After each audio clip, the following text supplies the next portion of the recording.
6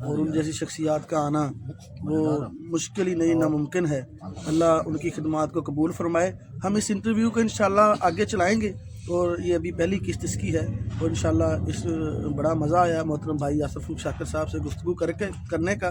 اور یہ وہ دل کی باتیں ہیں جو آج تک ان کے دل میں ہی تھی تو یہ باہر نکلی ہیں. انشاءاللہ میں کوشش کروں گا کہ آئندہ انشاءاللہ اس موضوع کو آگے چلایا جائے اور باقاعدہ طور پہ ہم سوال تیار کر کے انشاءاللہ بھائی یاسر فروخ شاکر صاحب کا انٹرویو کریں اور انشاءاللہ اس سلسلے کو ہم آگے بڑھائیں گے. اور جو فوت شدہ علماء ہیں ان کی اولاد سے ہم انشاءاللہ ان کی زندگیوں کے بارے میں جانیں گے. تو کیمرہ مین سید عبداللہ فردوسی صاحب کے ساتھ اجازت دیجیے. اللہ حافظ.